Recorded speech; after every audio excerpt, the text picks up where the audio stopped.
Thank you, Your Honor. May it please the court. Mr. Dunlap is, in my opinion, still a young man. Obviously, he's had some problems. He's got a history of drug abuse. This particular case, Your Honor, he was at a motel, I believe in Menor. An officer approached him, and he denied being Matthew Dunlap, I believe, and then took off. However, Whoa, did you catch that? Dunlap only made it 5 steps before getting tackled. That split-second decision not only landed him in court but also left an officer injured and needing surgery. Question for you, should fleeing from police automatically make the charges harsher? Let me know in the comments. Got about 5 or 6 steps away before the officer tackled him. Unfortunately, the officer did suffer an injury. I guess it was fairly serious, required some surgery. Mr. Dunlap was unaware of the extent of his injury up until just recently at the change of plea. He feels very remorseful for what he did. Mr. Dunlap, Your Honor, Mr. Dunlap has had a job with the union. He hasn't been working because he was just in jail for quite a bit of time. He just got out. I just spoke to him. He said he just has to get reinstated. He can get back to work with a union job doing asphalt and concrete work. I'm hoping the court will consider the joint recommendation for community control here. I think if the court gives him an opportunity on probation, puts the ball in his court, I think Mr. Dunlap has certainly learned a lesson recently after spending a couple months in jail. I think it's cleared his head. He's calmed down a bit, and I think he's more focused, and I think he's going to show the court that he can do what needs to be done. You're going to hear from him in just a second, Your Honor, but again, I think in my talking with him, he's very remorseful for this incident, and I'm hoping the court will... Here's something important. The judge is pressing Dunlap about treatment programs. In many courts, failing rehab isn't just about addiction, it signals to the judge that you're not serious about changing. That can weigh heavily when deciding between probation or prison. Consider community control. Thank you, Your Honor.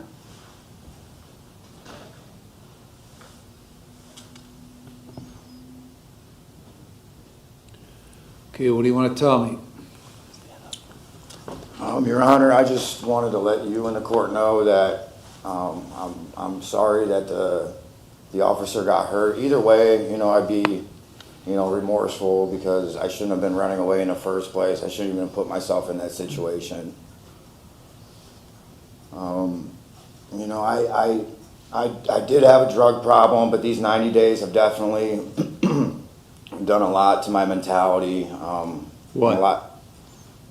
I'm a lot more focused, and Why did you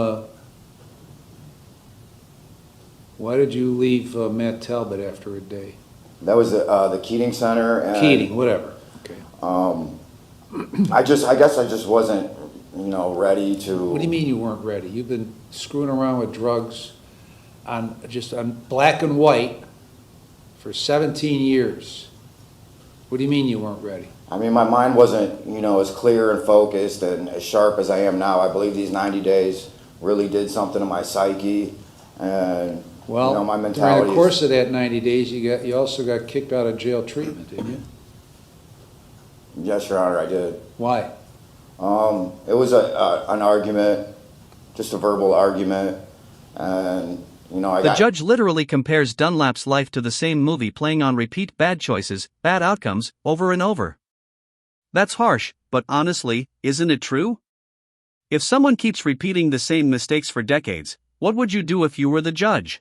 Heated, I wasn't able to, stay calm, and, I believe, that extra 30 days I had a lot more time to, focus on myself and, my flaws.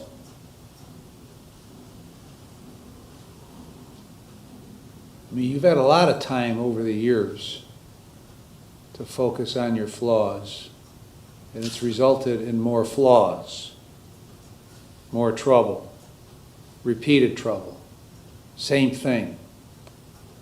You're like a daily version of Groundhog Day. I mean, it's the same goddamn thing, all the time. And this time, obviously, if a cop walks up to you and says, "Are you Matthew Dunlap?" he knows you're Matthew Dunlap. And you decide to run, causing his injury. You caused his injury. Had to have surgery. Is he back at work yet? I don't believe so, or at least Okay. on light duty. Okay. So why did you run? I mean, honestly, like, I was still using at the time, and, you know, I just didn't want to go back to jail, so I thought I could get away, but obviously not. So your problem is you refuse to take responsibility for you. You refuse to do that, and you're not young, okay? Mr. Watson started off this by saying you're still a young man. You're 38 years old,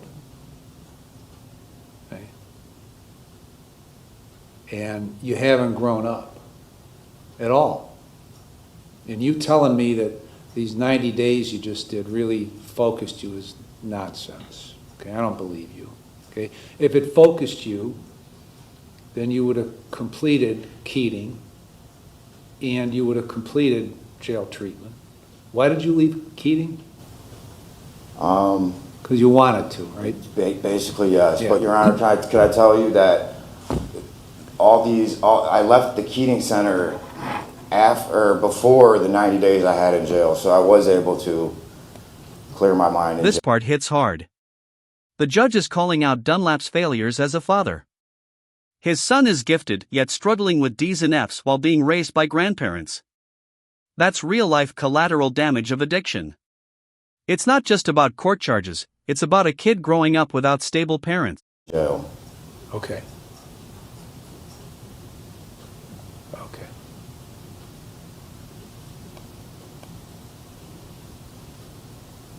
You make it very difficult for anybody to believe anything you say. Okay. How old's your son? He's 12. Where does he live? He lives with his mom's parents and her. Okay. So how's that going? Not very good. Just Why not?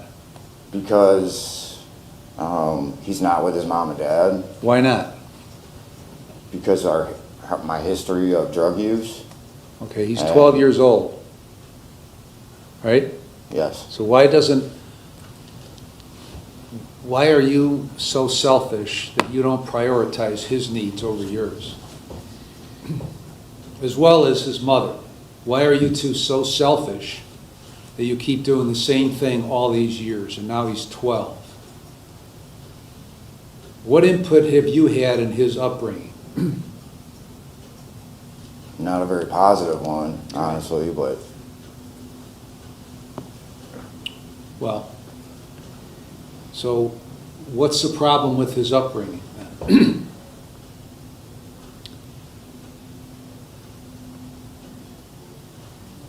I mean, it's just me. I haven't. He hasn't had like a positive, you know, male figure in his life. You know, What because about his grandfather?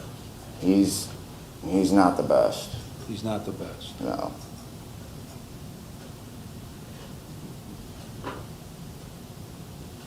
Apparently he's better than you. Because he's the one raising him, not you. What grade is your son in? He's in 7th grade now. Okay. What are his grades like? I mean, he tested gifted and, you know, like the state test and everything, but he still got D's and F's.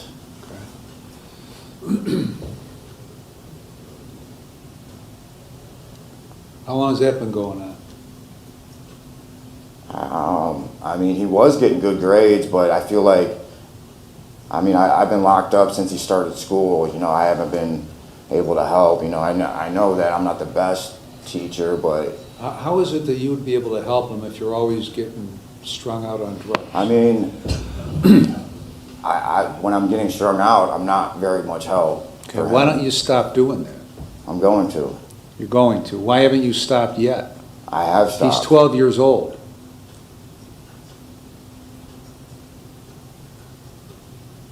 I guess that's just me being selfish. Right. Or being unwilling to change, or being unable to change, or all of the above.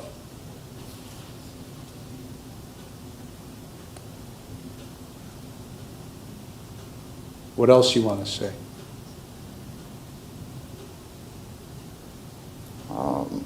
You know, I'm really going to do it this time, and you know, I really hope that you go with the prosecutor's recommendation for probation, because I feel like I could really, you know, change this time, and you know, I'm not going to be in front of I don't you even again. think you believe what you're telling me. No, I do. I don't think so.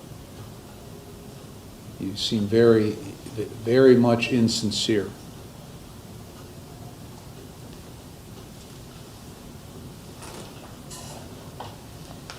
Have a seat.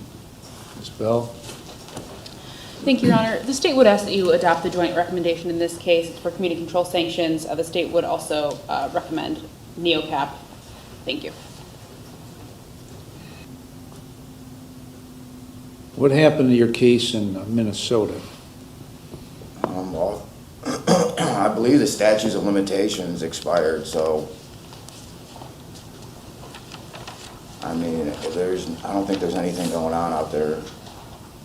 It's been over 4 years, 5 years almost. 4 years. What happened there?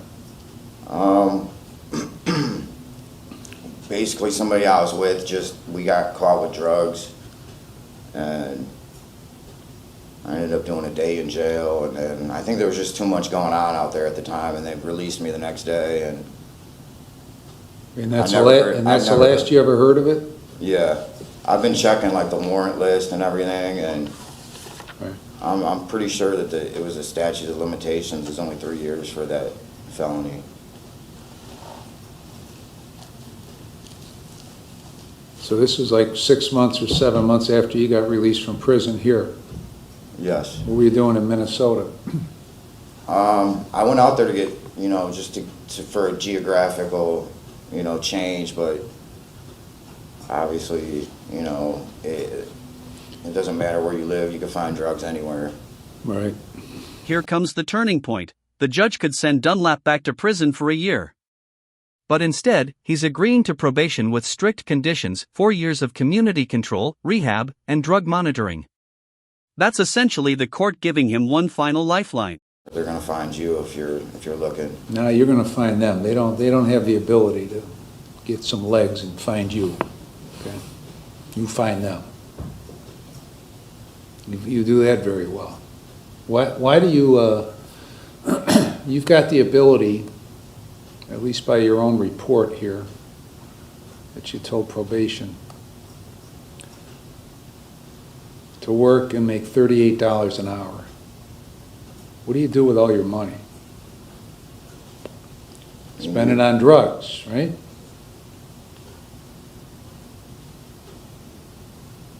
Right? Yes. Okay. All right, I've reviewed the pre-sentence report and the drug and alcohol evaluation.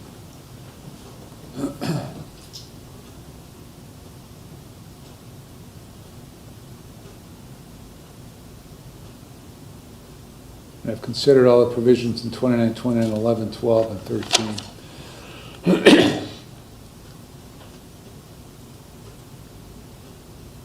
This is a felony 5, and I can send you to prison because you've been to prison before on a felony 5. Apparently you haven't learned too much since that stint in prison. Because you keep doing the same thing over and over. But I'm going to accept the joint recommendation. I'll put you on community control for 4 years.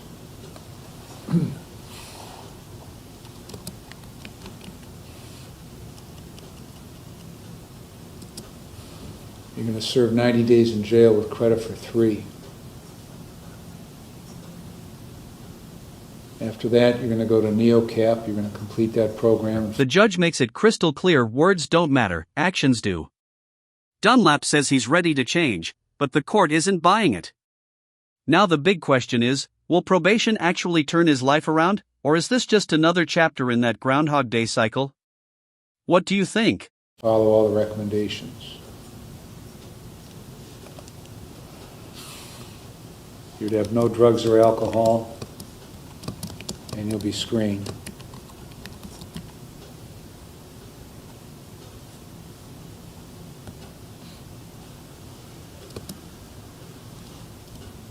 Is there a restitution? No, Your Honor.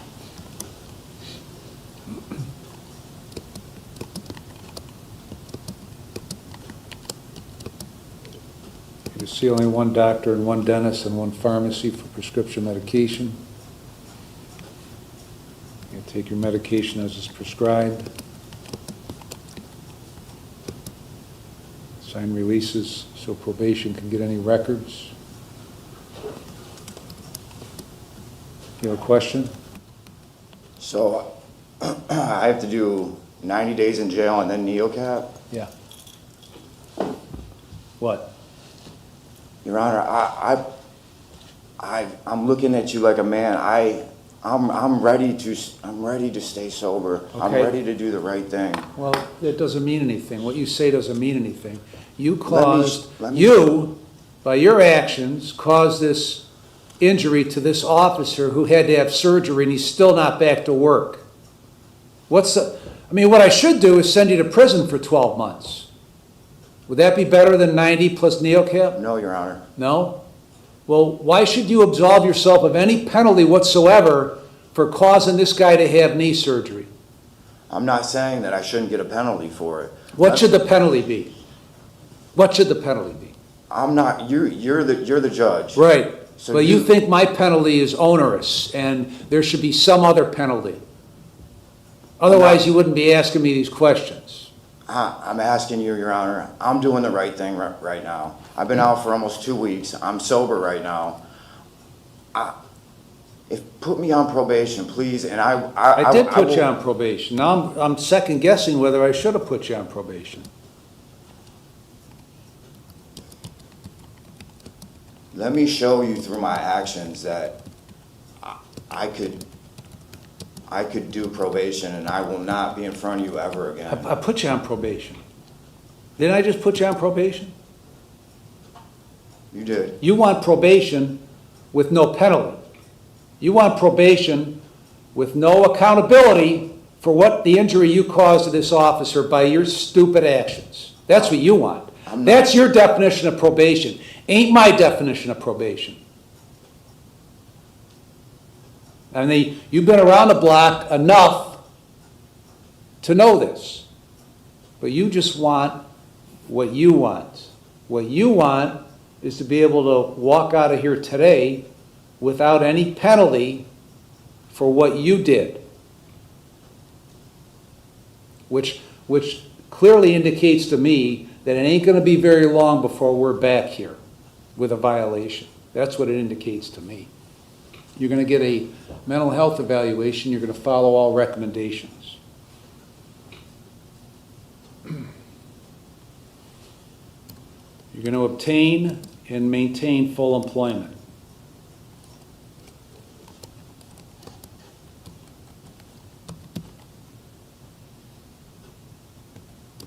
You're going to pay the costs and supervision fees. Anything else, Ms. Henley? Your Honor, we were recommending a MAT evaluation.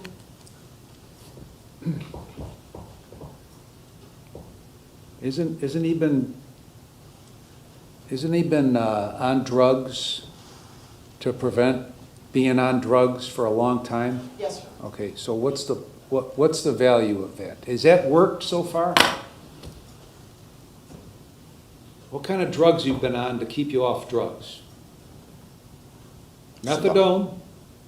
What else? Suboxone. How'd that work out?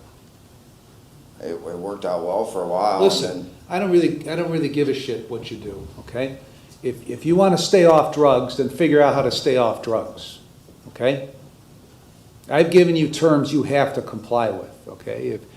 if you think this nonsense about methadone is the way to go, then you talk to your probation officer about that, okay?